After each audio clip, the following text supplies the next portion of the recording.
Hello, this video is for the parents of my life skill students. I just wanted to take an opportunity to kind of tell you guys what we've been working on so far this semester and kind of how each of my class periods is set up. Let's talk about writing first. You'll notice in the background here I have my Canvas courses showing. If we were to go ever 100% online like we did last March, um, we would be using Canvas, where I would put the assignments here.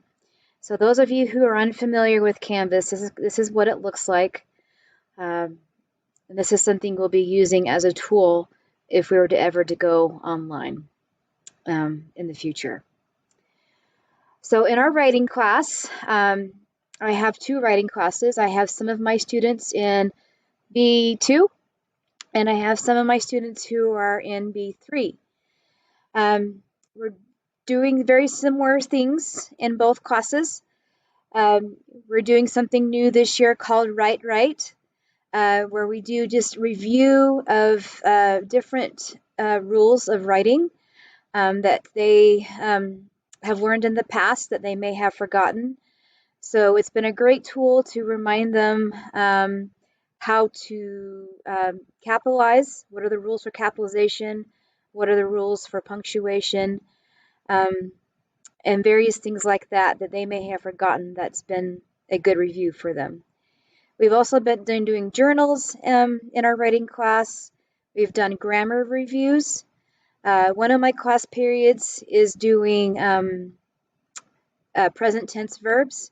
And the other class period is just working on identifying what verbs are. We've also started a unit in our writing class called informational writing. Every couple of weeks, I will be doing a brand new unit. So we, as a class, voted that they wanted to do this particular unit first, where they have to pick a topic to write about and then look up the information about that topic to include in a very short report. This is something they wanted to do first. So far to this point, we've been doing examples. And then pretty quickly here in the next few days, we'll be picking our own subjects to find information about. We also do spelling, but oftentimes I don't have time during our writing classes to squeeze in spelling. So I squeeze it in different class periods where I can. Sometimes we'll do it right after adaptive PE during B1, because PE only lasts for 45 minutes. And so we have about 20 to 25 minutes left where they can work on spelling. And we also take time during either reading or writing to do spelling sometimes as well. In our math class, we've been working on greater than, less than, and also putting numbers in order from smallest to biggest and biggest to largest. That has been our group-wide school, classroom-wide activity. So usually at the beginning of the period, we will get together as a whole class and we will work on a same topic together. In this case, it's been the greater than, less than, and ordering numbers. Today we worked on solving inequality problems as a class. And then usually after my group lesson, we split up into smaller groups and we work on IEP goals. And so the rest of the period is usually designated for time for them to work on their math goals. And so maybe one day we'll work on time and their math computation goal. And then the next day we work on money and as well as counting and numbers. So we try to hit all of their goals in the week at some point. In reading class, that would be A3. We've been working on our reading curriculum that's been established in my class called Reading Naturally. It's a fluency and comprehension program where they work on getting their fluency up, and then once that's happened, they answer the comprehension questions, and then once they've passed the story off, we can go on to the next story. And so we try to work on that every week. I also try to include comprehension topics for the whole class to work on. So our topic for all of September has been working on the main idea. And so I'll usually give them something that's on their reading level and ask them to read a topic and then have them complete a main idea activity based on what they read. We do other activities. We've done Lexia, we've done Headsprout, which are both online programs. They're great programs to increase literacy instruction, and they're fun for the kids to complete.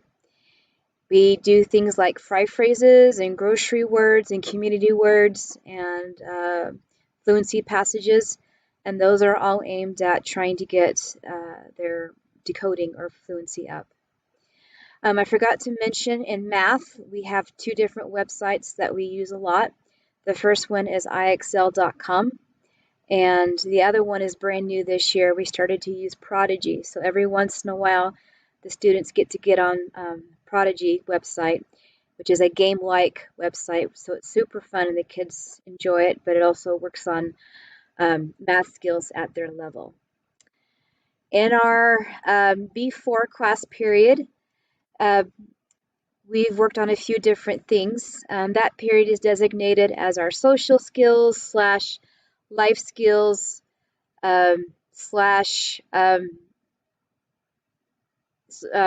science / social studies class.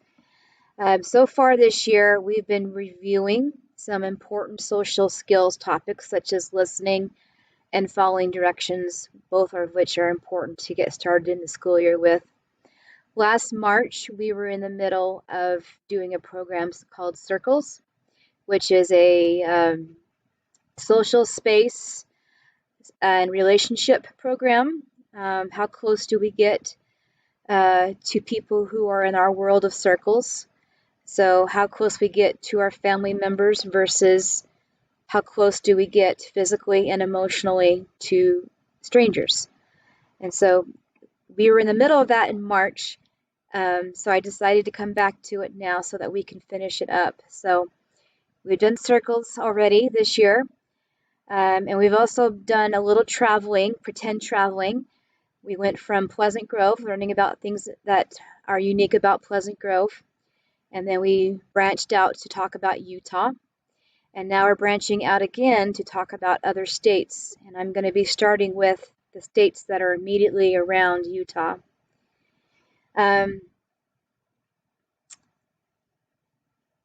Also, just be mindful. We get a lot of missing pencils throughout the school day, just for various reasons. They're dropped or left in other classrooms. So it's helpful when students can bring in a whole pack of pencils that we can leave in their cubby. So in case they lose a pencil, they have another one to grab from their cubby. Also, the point sheets / planners go home every night. We try to make an effort to write it in every single period. Sometimes we miss writing in certain periods because we get busy doing other things. The peer tutors help me a lot with that. And sometimes the peer tutors forget, so I apologize if there's a lot of blank areas in the planners. But those should be filled out just to kind of let you know how their day was.